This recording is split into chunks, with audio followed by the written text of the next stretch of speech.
Hey guys, welcome back to Toll Boy Entertainments. ഞാൻ നീരജ്.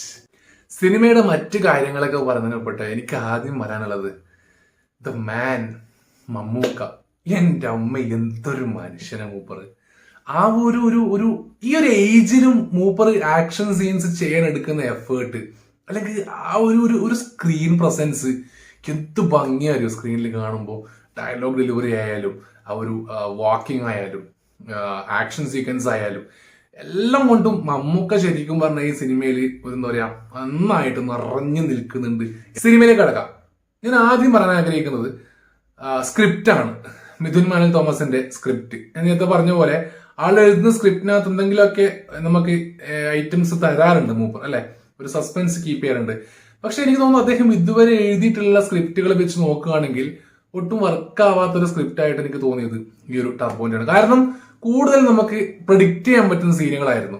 നമ്മൾ കണ്ട് ശീലിച്ചിട്ടുള്ള നോർമൽ ഒരു action thriller type cinema script ആയിട്ടാണ് ഈ ഒരു സ്ക്രിപ്റ്റിനേക്ക് തോന്നിയത്. കാരണം തിയേറ്ററിനകത്ത് ഇരിക്കുമ്പോൾ ഫസ്റ്റ് ഹാഫിന്റെ ഒരു പകുതി തൊട്ട് അങ്ങോട്ടേക്ക് ഞാൻ പ്രഡിക്റ്റ് ചെയ്യുന്നുണ്ടായിരുന്നു മനസ്സിൽ. ഓക്കെ, അടുത്ത സീൻ എങ്ങനെയായിരിക്കും, അടുത്തത് എങ്ങനെയായിരിക്കും പോവുക, അടുത്തത് ഇന്ന് സംഭവിക്കും, ഇന്ന ആള് മരിക്കും, ഇന്ന ആള് സൂയിസൈഡ് ചെയ്യും, അല്ലെങ്കിൽ ഇന്ന ആളെ കൊല്ലും.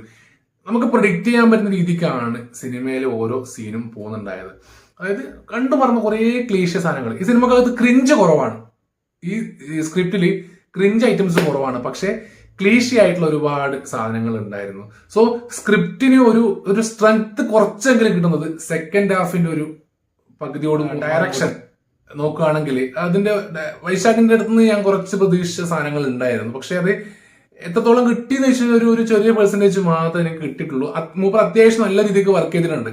ഞാൻ ഈ പറഞ്ഞ പോലെ ഫൈറ്റ് സീനും കാര്യങ്ങളൊക്കെ ആയാലും നന്നായിട്ട് തന്നെ ചെയ്തിട്ടുണ്ട്. അത് നമുക്ക് ഒരു തിയേറ്ററിലെ അനുഭവം തന്നെയാണ്. ഈ പറഞ്ഞ പോലെ എനിക്കൊന്ന് ഫൈറ്റ് സീൻ നോക്കുകയാണെങ്കിൽ ഫസ്റ്റ് ഹാഫിൽ 1-2 ഫൈറ്റ് സീൻ ഉണ്ട്. ഫസ്റ്റ് സ്റ്റാർട്ടിങ്ങിൽ തന്നെ ഒരു ഫൈറ്റ് സീൻ ഉണ്ട്.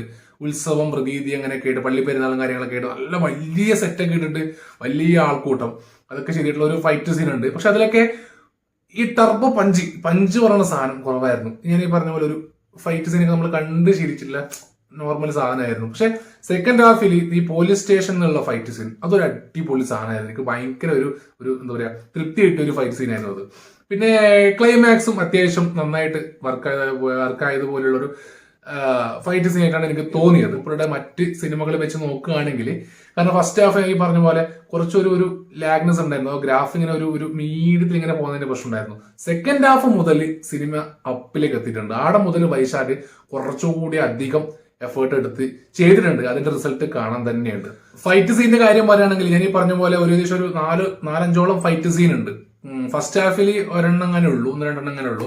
പക്ഷെ സെക്കൻഡ് ഹാഫിൽ ഞാൻ പറഞ്ഞു സിനിമയുടെ ഗ്രാഫ് പോയിരുന്നത് സെക്കൻഡ് ഹാഫിലാണ്. സെക്കൻഡ് ഹാഫിൽ മുതൽ അങ്ങോട്ടേക്കുള്ള ഫൈറ്റ് സീൻസ് ഒക്കെ അത്യാവശ്യം നന്നായിട്ട് തന്നെ വർക്കായിട്ടുണ്ട്. പിന്നെ ക്യാമറ DOP ചെയ്ത മനുഷ്യ നിങ്ങൾ നന്നായിട്ട് ചെയ്തിട്ടുണ്ട് കേട്ടോ. കാരണം ഒരുപാട് ഷോട്ടുകളുണ്ട്. വൈഡ് ഷോട്ട്, ഭയങ്കര എക്സ്ട്രീം ക്ലോസ് ഷോട്ട്, കണ്ണിന്റെ ഒക്കെ എക്സ്ട്രീം ക്ലോസ് ഷോട്ട് ഉണ്ട്. ചിലതൊക്കെ കുറച്ച് അധികമായിട്ട് തോന്നിയെങ്കിലും അത്യാവശ്യം ഒരു മമ്മൂക്ക നമ്മൾ ട്രെയിലർ കണ്ടിട്ടുണ്ടാവും, ഒരു ഗണ്ണോണ്ട് കളിക്കുന്ന ഒരു കളിയുണ്ട്. അത് നല്ല സാധനമായിട്ട് എനിക്ക് തോന്നി. അങ്ങനെ അത്യാവശ്യം നല്ല രീതിക്ക് DOP വർക്ക് ചെയ്തിട്ടുണ്ട്. പിന്നെ മ്യൂസിക്, ക്രിസ്റ്റോ സേവിയറിന്റെ മ്യൂസിക് നന്നായിട്ട് തന്നെ എല്ലായിടത്തും യൂസ് ചെയ്തിട്ടുണ്ട്. എഡിറ്റിംഗ് സൂപ്പറാണ്. കട്ട് സീൻ അങ്ങനത്തെ എഡിറ്റിംഗ് ഒക്കെ വെച്ചാൽ അടിപൊളിയായിട്ട് വർക്ക് ചെയ്തിട്ടുണ്ട്. എഡിറ്റിംഗ് ശരിക്കും പറഞ്ഞാൽ ഈ സിനിമയുടെ വലിയൊരു ഒരു എന്താ പറയാ സൈഡ് എടുത്ത് കാണിക്കുന്ന ഈ എഡിറ്റിംഗ് തന്നെയാണ്. സിനിമയുടെ വലിയൊരു ഗ്രാഫിലേക്ക് ഉയർത്തുന്നത് എഡിറ്റിംഗ് ആണ്, ക്യാമറയാണ്, പിന്നെ ക്രിസ്റ്റോ സേവിയറിന്റെ കുഴപ്പമില്ലാത്ത മ്യൂസിക് ആണ്. പിന്നെ ഇതൊക്കെ ചേർത്തിട്ടുള്ള വൈശാഖിന്റെ ഡയറക്ഷൻ ഒക്കെ സെക്കൻഡ് ഹാഫ് മുതൽ അങ്ങോട്ട് പൊളിയാണ് സാധനം. സോ ഇതൊക്കെ നന്നായിട്ട് സ്റ്റണ്ട് ഉൾപ്പെടെ എല്ലാം അടിപൊളിയായിട്ട് തന്നെ വന്നിട്ടുണ്ട്. ആക്ടിങ്ങിലേക്ക് വരുമ്പോൾ മമ്മൂക്കയുടെ കാര്യം പിന്നെ ഞാൻ എടുത്തു പറയുന്നില്ല, കാരണം നമുക്കറിയാം മൂപ്പർ എങ്ങനെയാണെന്നുള്ളത്. ട്രെയിലർ കൊടുത്ത് നമുക്ക് മനസ്സിലായിട്ടുണ്ട് മൂപ്പർ. ടർബോ ജോസിന്റെ ക്യാരക്ടറിന്റെ അപ്പിയറൻസ് പറഞ്ഞ സമയത്ത് എനിക്ക് ഒട്ടും എഫക്റ്റീവ് ആയിട്ട് തോന്നുന്നത് ടർബോ ജോസിന് ദേഷ്യം വരുമ്പോൾ കാറിന്റെ ഈ ഒരു സൗണ്ട് ഉണ്ട്. അത് ശരിക്കും പറഞ്ഞാൽ അതിന്റെ ആവശ്യം ഉണ്ടായിരുന്നുള്ളത് എനിക്കൊരു ഡൗട്ടാണ്. അത് ആൾക്കാരെ കുറച്ചും കൂടി എൻജോയ് ആക്കി കാണാനോ അല്ലെങ്കിൽ ഒരു മാസ ഫീല് കൊടുക്കാനാണോ അങ്ങനെ ചെയ്തത് എനിക്കറിയില്ല. എനിക്ക് ഇതേ സാധനം ഞാൻ കണ്ടിട്ടുള്ള സലാറിലാണ്. സലാറിൽ പ്രഭാസിന്റെ ക്യാരക്ടർ ദേഷ്യം വരുമ്പോൾ കൈ മടക്കുമ്പോൾ ആ സമയത്ത് വണ്ടി സ്റ്റാർട്ട് ആക്കുന്ന ഒരു സൗണ്ട് വരും, ഇങ്ങനെ ആക്കുന്ന സമയത്ത്. അതേപോലെയാണ് ടർബോ ജോസിന് ദേഷ്യം വരുമ്പോൾ അപ്പൊ തന്നെ വണ്ടിയുടെ ആക്സിലേറ്റർ മൂളും. അതിന്റെ ഒന്നും ആവശ്യമുണ്ടായിരുന്നില്ല. പിന്നെ എനിക്ക് ഇഷ്ടപ്പെടാത്തൊരു സാധനം എന്ന് പറയുന്നത് ഈ ചങ്ങല എറിഞ്ഞിട്ട് കഴുത്ത് കൊടുങ്ങുക, അല്ലെങ്കിൽ കയറ് കഴിയുമ്പോൾ കഴുത്ത് കൊടുങ്ങുക, ഷാലി വീശുമ്പോൾ കഴുത്ത് കൊടുങ്ങുക. ഇതൊക്കെ പണ്ടേ കണ്ടു മടുത്ത സാധനമാണ്. അതെങ്ങനെയാണ് എനിക്ക് മനസ്സിലാകുന്നില്ല. ഒരു സാധനം എടുത്തുതരുന്ന സമയത്ത് കറക്റ്റായിട്ട് അത് ലോക്ക് ആവുക, എന്നിട്ട് കെട്ടി തൂക്കുമ്പോൾ അങ്ങനെ തൂങ്ങുക. അതൊക്കെ കണ്ടുമടുത്ത് അങ്ങനെ ഫൈറ്റ് സീനിലൊക്കെ കാര്യം പറഞ്ഞ സമയത്ത് ഇങ്ങനത്തെ കുറെ സാധനങ്ങളിലേക്ക് എടുത്ത് കയറ്റിയിട്ടുണ്ട്. അതൊക്കെ ആവശ്യമുണ്ടായിരുന്നുള്ളത് സംശയമാണ്. രാജ്ബി ഷെട്ടി എന്ന് പറഞ്ഞ നടൻ അദ്ദേഹത്തിന് കിട്ടിയ ക്യാരക്ടർ അടിപൊളിയാക്കിയിട്ടുണ്ട്. ഞാൻ ചിന്തിക്കാണ് ആ ഒരു ബോഡി വെച്ചിട്ട് അദ്ദേഹം കാണിക്കുന്ന ഒരു സ്വാഗ് ഉണ്ട്. ശരിക്കും പറഞ്ഞാൽ മമ്മൂക്ക ജീപ്പിലാണ് ഇൻട്രോ എങ്കിൽ രാജ്ബി ഷെട്ടി ഹെലികോപ്റ്ററിലാണ് ഇൻട്രോ. അതും ഒരു ക്രിസ്റ്റോ സേവിയറിന്റെ ഒരു കിഡിലൻ ബാക്ക്ഗ്രൗണ്ട് സ്കോർ വെച്ചുകൊണ്ട് മൂപ്പർ വരുമ്പോൾ ആ സ്ക്രീൻ പ്രസൻസ് ഉണ്ടല്ലോ, എന്റെ അമ്മ ഒരു രക്ഷയില്ല കേട്ടോ. പുള്ളി നന്നായിട്ട് തന്നെ ചെയ്തിട്ടുണ്ട്. പക്ഷെ ആളുടെ ക്യാരക്ടറിനെ വെച്ച് പറയുകയാണെങ്കിൽ രാജ്ബി ഷെട്ടിക്കായിട്ട് മാറ്റി വെച്ച ഒരു ക്യാരക്ടർ പോലെ തോന്നി വെച്ചാൽ ഇല്ല. പുള്ളി അല്ലെങ്കിലും വേറെ ആർക്കായാലും ഈ ഒരു ക്യാരക്ടർ ചെയ്യാൻ പറ്റും എന്നുള്ളതാണ് എനിക്ക് തോന്നിയൊരു കാര്യം. പക്ഷെ പുള്ളിക്ക് കിട്ടിയ ക്യാരക്ടർ അത്യാവശ്യം നന്നായിട്ട് വർക്ക് ചെയ്യുന്നുണ്ട്. പ്രത്യേകിച്ച് ക്ലൈമാക്സിലൊക്കെ എത്തുന്ന സമയത്ത് മൂപ്പറുടെ ഒരു ലെവൽ സാധനമുണ്ട്, അതൊക്കെ മൂപ്പർ മാക്സിമം യൂസ് ചെയ്തിട്ടുണ്ട്. പിന്നെ എടുത്തു പറയുന്നത് ആളുടെ പേര് ഞാൻ നോട്ട് ചെയ്തിട്ടില്ല. രാജ്ബി ഷെട്ടിയുടെ വലങ്കയായിട്ട് നിൽക്കുന്ന ഒരാളുണ്ട്. എന്റെ പൊന്നെ, ഒരു നല്ല ഒരു ബോഡിയൊക്കെ വെച്ച ഒരു മനുഷ്യൻ. ആളുടെ സ്ക്രീൻ പ്രസൻസ് എന്ത് രസം അറിയോ. ആളെ കാണുമ്പോൾ എനിക്ക് ഓർമ്മ വരുന്നത് ഒന്ന് നമ്മുടെ ഡ്രാക്കുള സിനിമയിൽ അഭിനയിച്ച സുധീർ, മൂപ്പറുടെ ഒരു ഫിഗറാണ് ഈ പുള്ളിക്ക്. അതുകൂടാതെ നമ്മുടെ കീർത്തി ചക്ര സിനിമയിലുള്ള വില്ലൻ, ആ ഒരു ഹിന്ദിക്കാരൻ, ഇവരുടെ ഒരു ഫിഗറാണ് പുള്ളിക്ക്. പുള്ളി ശരിക്കും പറഞ്ഞാൽ സിനിമയിൽ ഒരു ഇൻട്രോ സീനിൽ വരുന്നത് ഫസ്റ്റ് മൂപ്പറാണ്. സിനിമയുടെ സ്റ്റാർട്ടിങ്ങിൽ ഫസ്റ്റ് വരുന്ന മൂപ്പറാണ്. ആ ഒരു ജിം ബോഡിയൊക്കെ ആയിട്ട് വന്ന് നിൽക്കുമ്പോൾ മൂപ്പറുടെ ആ ഒരു സ്ക്രീൻസ് ഉണ്ടല്ലോ, ശരിക്കും പറഞ്ഞാൽ നല്ല അടിപൊളി വില്ലൻ ക്യാരക്ടേഴ്സിലേക്ക് യൂസ് ചെയ്യാൻ പറ്റുന്ന ഒരു കിടുകാച്ചി മുതലാട്ടോ അത്. സോ ഡയറക്ടേഴ്സ് പ്ലീസ് നോട്ട്, ഒരു ഒന്നൊന്നര മുതലാണ്.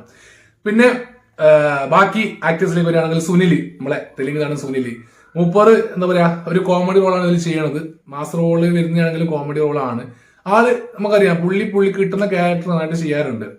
പക്ഷെ പുള്ളിയുടെ കുറെ സീനൊക്കെ കാണുമ്പോൾ എനിക്ക് ഓർമ്മ നമ്മുടെ രജനീകാന്തിന്റെ പടം ഉണ്ടല്ലോ കാവാലയ്യ പാട്ട്, ആദ്യത്തെ ബ്ലാസ്റ്റ് മോഹൻ ആ ഒരു ക്യാരക്ടറൈസേഷൻ പോലെയാണ് എനിക്ക് ഈ സിനിമയിൽ ഫീൽ ചെയ്തത് ചില സീനൊക്കെ. പക്ഷെ പുള്ളിയുടെ മൈന്യൂട്ട് എക്സ്പ്രഷൻ പോലും നമുക്ക് കോമഡി തരുന്നുള്ളതാണ്. പിന്നെ ബിന്ദു പണിക്കർ, എന്റെ അമ്മോ, പെർഫെക്റ്റ് കാസ്റ്റിംഗ് ആയിരുന്നു. ബിന്ദു പണിക്കറുടെ ഒക്കെ ഓരോ കോമഡി സീൻ ഉണ്ട്, ഭയങ്കര ക്രൂഷ്യൽ മൊമെന്റ് നിൽക്കുന്ന സമയത്ത് ബിന്ദു പണിക്കറുടെ ഡയലോഗ് ഉണ്ട്, അതൊക്കെ ഭയങ്കര രസമായിരുന്നു. കാരണം ആ ഒരു അമ്മ ക്യാരക്ടർ, അർബോ ജോസിന്റെ അമ്മയായിട്ടുള്ള ക്യാരക്ടർ ബിന്ദു പണിക്കർ ശരിക്കും അങ്ങോട്ട് എന്താ പറയാ ഉഷാറാക്കിട്ട് അങ്ങ് ചെയ്യായിരുന്നു. പിന്നെ അഞ്ജന ജയപ്രകാശ്, ഇതിലെ മെയിൻ ഫീമെയിൽ ലീഡ് റോള് അവതരിപ്പിക്കുന്ന അഞ്ജന ജയപ്രകാശ്, ആളും ക്യാരക്ടർ സൂപ്പറായിട്ട് ചെയ്തിട്ടുണ്ട് കേട്ടോ. കാരണം പുള്ളിയുടെ ഓരോ ഇമോഷൻസ് ആയാലും അല്ലെങ്കിൽ ആക്ഷൻ സീൻസിലേക്ക് വരുമ്പോൾ മൂപ്പരുടെ പ്രതിരോധങ്ങളായാലും എല്ലാം ആള് നന്നായിട്ട് തന്നെ ഹാൻഡിൽ ചെയ്തിട്ടുണ്ട്. എനിക്ക് ഒരു പെർഫെക്റ്റ് കാസ്റ്റിംഗ് ആയിട്ട് അഞ്ജനേനെയും എനിക്ക് തോന്നിയിട്ടുണ്ട്. സോ അങ്ങനെ മൊത്തത്തിൽ നോക്കുകയാണെങ്കിൽ എന്താ പറയാ, എനിക്ക് നിങ്ങളോട് ആസ് എ വ്യൂവർ അല്ലെങ്കിൽ ഒരു സിനിമ ആസ്വാദകൻ എന്ന നിലയിൽ ചിലപ്പോൾ എനിക്ക് തോന്നിയ പോലെ എനിക്ക് തോന്നുന്നത് ഡിഫറൻറ്റ് ഉണ്ടാകും. കാരണം ഓരോരുത്തരുടെയും കാഴ്ചപ്പാട് വേറെയാണ്, ഓരോരുത്തരുടെയും എൻജോയ് വേറെയാണ്, അല്ലെ, നമ്മുടെ സിനിമ ആസ്വദിക്കുന്ന രീതി വേറെയാണ്. ചിലപ്പോൾ എനിക്ക് ഇഷ്ടപ്പെടാതിരുന്ന പല സീനുകൾ നിങ്ങൾക്ക് ഇഷ്ടപ്പെട്ടേക്കാം, എനിക്ക് ഇഷ്ടപ്പെട്ട പല നിങ്ങൾക്ക് ഇഷ്ടപ്പെടണമെന്നില്ല. എല്ലാം ഓരോരുത്തരുടെ എന്താ പറയാ വിഷം പോലെയാണ്.